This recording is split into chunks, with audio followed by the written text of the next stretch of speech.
MAFIA II is it's a third-person action-adventure game set in a fictional city in the east coast of America during the 40s and 50s. It charts this guy, Vito Scaletta's, that sort of rise into a life of organised crime along with his buddy Joe.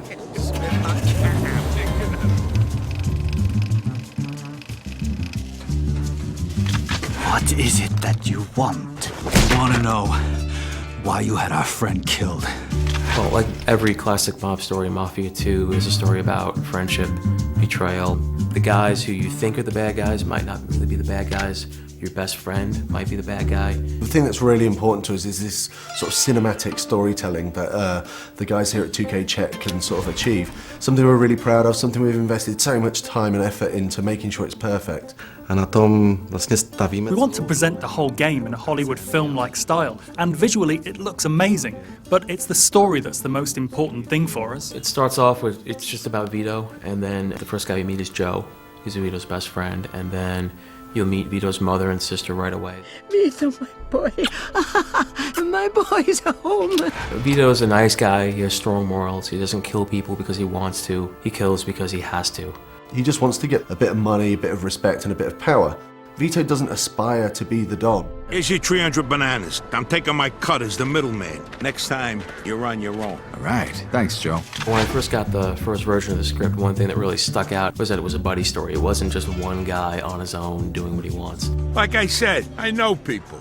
You get all the official paperwork tomorrow. Joe's sort of a shoot first, sort of ask questions later sort of guy, you know. Joe is the guy who comes up with the schemes and or tries to come up with the schemes, and Vito kind of makes sure that they both don't get arrested or killed. Joe just makes some pretty dumb decisions through the story, you know, and Vito is just left to sort of like deal with that and sort of get Joe, his best buddy, out of these scrapes. Don't worry, I thought of everything. I got these phone company uniforms so we can pretend to be fixers something. Sounds a little too simple. Vztah mezi Vitem a Our goal was to build the relationship in such a way that it's clear to us, or to the player, that Joe is his best friend. Something like family, if not even more. We'll find you a job where you can make good money without killing yourself, all right? Music to my ears. Besides Joe Barbaro, there's a lot of other characters that Vito meets and interacts with and becomes friends with throughout the story. The first real mob guy you meet is a guy named Henry Tomasino, who gives you kind of your first big break. And then this guy named Eddie Scarpa, who's kind of similar to Joe in that he likes the booze, he likes the women. It's an open world city with a very strong linear story travelling through it, which is maybe a little bit of a different structure than we see with other open world games. With our game, the story is incredible, the dialogue is amazing. If you knew what was really going on, you'd realize that you was better off in jail.